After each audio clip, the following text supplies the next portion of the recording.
사도행전 16장 1절에서부터 10절까지입니다. 바울과 바나바가 상의를 하는 가운데 우리가 1차 전도 여행 때 갔던 곳을 다시 한번 신방해보자.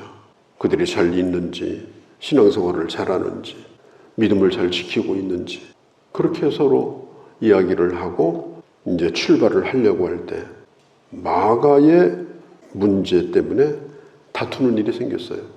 바나바는 마가를 데리고 가야 되겠다 이렇게 말하고 바울은 마가는 안 된다. 지난번에 중간에 돌아와가지고 얼마나 고생했냐. 사람이 하나 빠져버리면 일에 차질이 생기고 안 된다. 그 일로 인해서 두 사람이 의견이 서로 맞질 않았습니다. 바나바는 성품 자체가 품는 성품이에요. 사람 중심. 근데 바울은 사람도 중요하지만 일이 중요하다. 그래서 일을 중요하게 생각하는 사람이었고 서로 의견이 좀 달라서 서로 헤어지게 됩니다. 성경은 바울과 바나바가 심히 다퉜지만 그 다퉜다는 얘기에 대하여 길게 기록하지 않고 있는 것을 보면 의견이 맞지 않는 것으로 끝난 거지 좋지 않은 감정을 가지고 둘이 헤어졌다. 그런 뜻은 아니라는 걸 알 수가 있어요.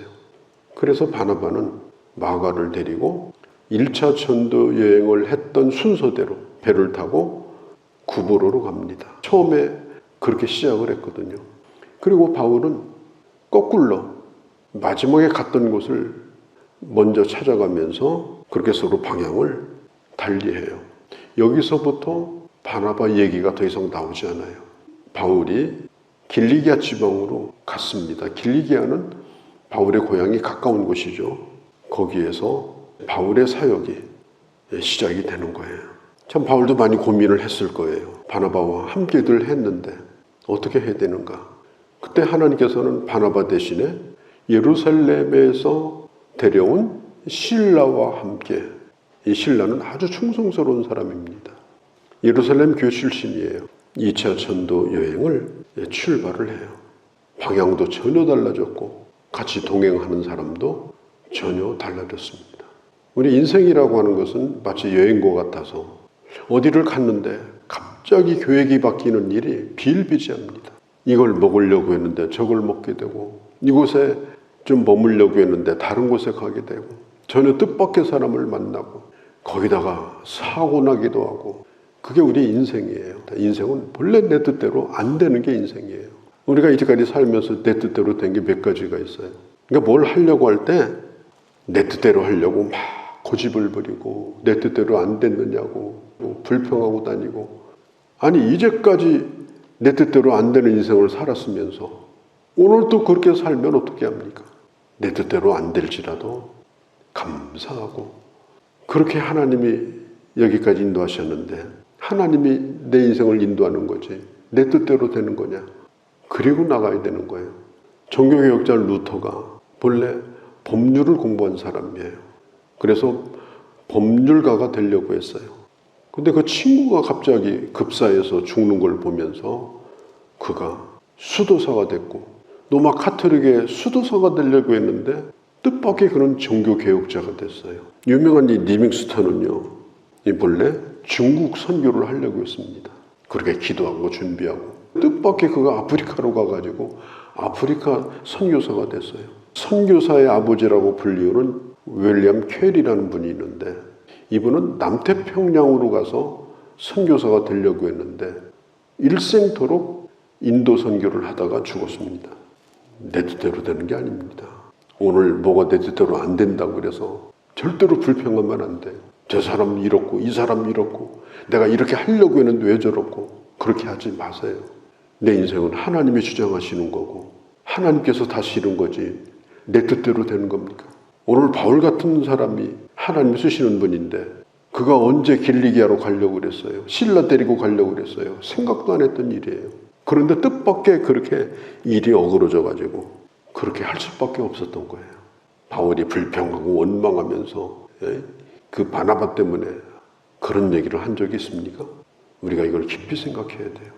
하루하루가 모아져서 인생이 되는 거 아니겠습니까? 그러면 하루하루도 주여 아버지 뜻대로 우리가 찬송하는 것처럼 내 주여 뜻대로 그러면서 순간순간 지혜를 구하면서 사는 것이 바로 우리 인생이고, 그게 우리가 보여줘야 될 신앙인의 모습인 것입니다.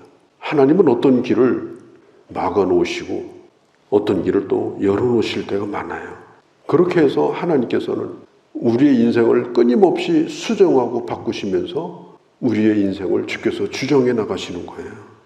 왜 하나님은 바나바를 여기서 제외시켰을까? 그건 알 길이 없어요. 훌륭한 사람입니다. 바나바는 바울의 은인입니다. 그런데 오늘 여기서 뜻이 또 안 맞았어요. 서로 생긴 것이 다르니까 뜻도 다를 수가 있는 거예요. 그렇다고 해서 누가 좋고 나쁘고 그건 아닙니다. 하나님이 그렇게 해 나가시는 거예요. 그런데 객관적으로 볼 때 갈라디아서 2장에 보면 하루는 베드로하고 바나바하고 이방인하고 밥을 먹었어요. 이방인하고 교제를 하는 거예요. 그런데 유대에서 어떤 사람이 왔다는 얘기를 듣고 그 자리를 떠서 뒷문으로 나가버렸어요. 같이 밥 먹던 이방인들이 우리가 뭘 잘못했지? 그리고 저 사람들은 무슨 문제가 있길래 저렇게 도망가지? 굉장히 혼란스러운 일이 생겼어요. 이방인에게 가서 복음을 전하는 건 아무것도 없는 데다가 씨를 뿌려주는 일이잖아요. 교리적으로 신앙적으로 분명하게 틀을 만들어주는 일을 하지 못하면 이방인 선교는 이건 어렵습니다. 이 바나바는 좋은 사람이지만 그런 면에는 적합하지 않습니다.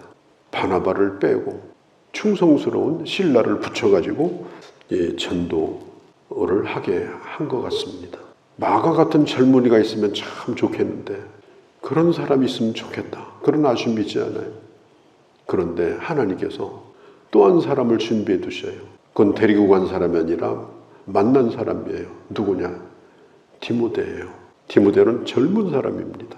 나이로 봐도 바울의 아들뻘이에요. 그런데 루스드라에서 이 디모데를 만났어요. 마가를 대신하고도 남을 수 있는 그런 사람이었습니다. 나중에 바울이 얘기해요. 사람들은 다 예수의 일을 구하지 않냐고 자기의 일을 구했지만 디모데는 내 곁을 떠나지 않았다. 자기의 일을 구한 사람이 누구예요? 마가예요. 그렇게 떠난 사람도 있었지만은 그러나 충성스러운 디모데를 하나님이 붙여줘가지고 그 사역을 할 수 있도록 해주셨던 것을 오늘 성경에서 볼 수가 있습니다. 루스드라는 사도행전 14장에서 안전뱅이를 고친 일이 있었고 이고니온에서 온 사람들로 인해서 바울이 돌에 맞아가지고 죽을 뻔한 곳이에요. 그런데 바울은 그곳을 피해가지 않고 그 루스드라에 다시 들리게 되어지는데 거기서 누구를 만나느냐? 디모데를 만나는 거예요. 디모데는 바울이 전도한 사람이 아니고 와보니까 벌써 예수를 믿고 있는 사람이에요. 1절에 보니까 디모데라 하는 제자가 있으니 바울은 디모데를 믿음의 아들로 삼습니다. 믿음의 참아들이라고 그렇게 불렀습니다. 아버지가 헬라 사람이고 어머니가 유대 사람이에요. 아버지에 대한 정보가 전혀 없어요. 왜냐하면 바울은 아버지 영향을 받지 않았고 그 어머니와 그 외가 쪽의 영향을 아버지로부터 로마 시민권을 받았지만 신앙은 어머니로부터 물려받았습니다. 왜 바울이 디모데를 이렇게 마음에 들어 했을까? 2절에 보면 누스드라와 이고니온에 있는 형제들에게 칭찬을 받는 자다. 이고니온은 누스드라에서 꽤 떨어진 곳입니다. 그런데도 불구하고 그곳에 있는 사람들까지도 디모데를 칭찬했어요. 바울은 이걸 매우 중요하게 생각했습니다. 하나님의 일을 하는 사람은 같이 동역을 할 수 있는 사람은 평판이 좋아야 합니다. 그 사람 그러면 떠오르는 그 모습이 좋은 평판이어야 합니다. 뭐라고 설명할 필요는 없어요. 딱 생각하면 떠오르는 이미지가 있잖아요. 그 이미지가 좋아야 됩니다. 그 사람 우리 교회에서 좋은 사람이야. 매우 훌륭한 사람이야. 인격적인 사람이야. 덕을 끼치는 사람이야. 그 사람은 믿을 만한 사람이야.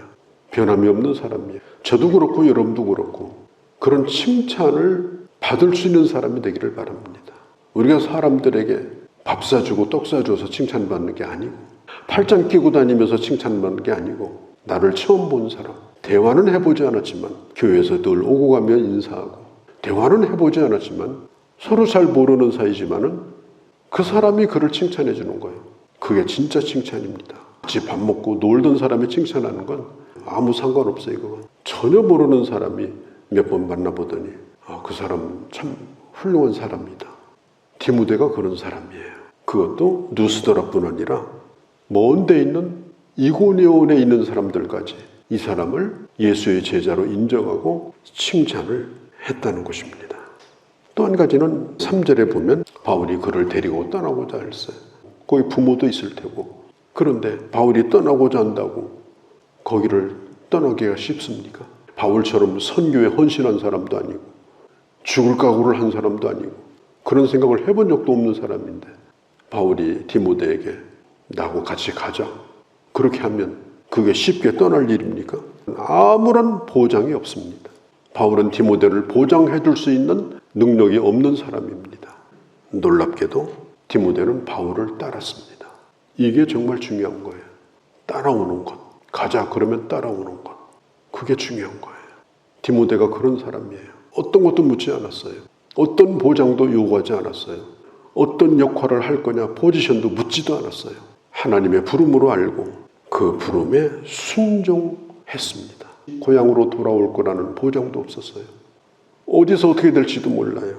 그렇지만 이 디모데라고 하는 젊은이는 하나님의 부르심에 대한 이 성령의 이 민감한 그런 영적인 그 민감성, 영적인 그런 센스를 가지고 있는 사람이에요. 하나님이 나를 저분을 통해 부르시는구나. 그리고 순종하고자 한 거예요. 바울이 얘기했을 거 아니에요. 디모데야, 네가 원하면 나하고 가자. 그리고 바울이 지켜봤을 거 아니에요. 그때 디모데가 즉각 그를 따르는 걸 보면서 이 친구는 내 아들 같은 사람이다. 마음으로 결정을 했을 거예요. 성경에 보면 디모데에 대하여 한 얘기 가운데 아버지에게 하듯이 나에게 했다. 바울은 디모데에 대해서 그렇게 얘기합니다. 뭘 일 잘하고 못하고는 아무것도 아니에요. 그냥 늘 따르는 사람. 바울이 디모데를 검증을 해봤어요. 일을 잘하나 못하나 아니에요. 따르는 걸 보고 자기 아들이요, 자기 제자로 삼으려고 한 거예요. 하나님의 부르심. 바울의 부르심이 하나님의 부르심이다. 자, 그러면 우리가 생각해 봅시다. 여러분은 하나님이 어떻게 부르셨어요? 여러분을 향한 하나님의 부르심이 뭐예요? 선교적 부르심이 뭐예요? 우리 교회로 부르신 것이 선교적 부르심입니다. 교회 와서 먹고 놀라고 부른 게 아니고 선교적 부르심으로 우리 교회에 부르신 거예요. 그러면 하나님의 교회에 성도로 부름을 받았으면 그 선교적 부르심에 따라가는 게 뭐예요? 죽어나 사나 목사편이 돼서 아무 소리 하지 않고 따라가는 것이 1등 신자입니다. 그게 답이에요. 일 잘하고 못하고는 아무 상관이 없어요. 물을 것도 없어요. 그냥 아무 소리 하지 않고 좋아도 따르고 어떤 때는 내 뜻하고 안 맞아도 따르고 그게 아들이고 그게 디모데 아니겠습니까? 우리가 교회 일원으로 부름받았으면 하나님의 목회자를 세우고 또 그 교회를 이끌어가게 하시면 가자 그러면 가는 거예요. 오라 그러면 오는 거예요. 그 이상의 더 좋은 건 없어요. 바울이 이 디모데를 좋게 본 것이 바로 그런 부분이었어요.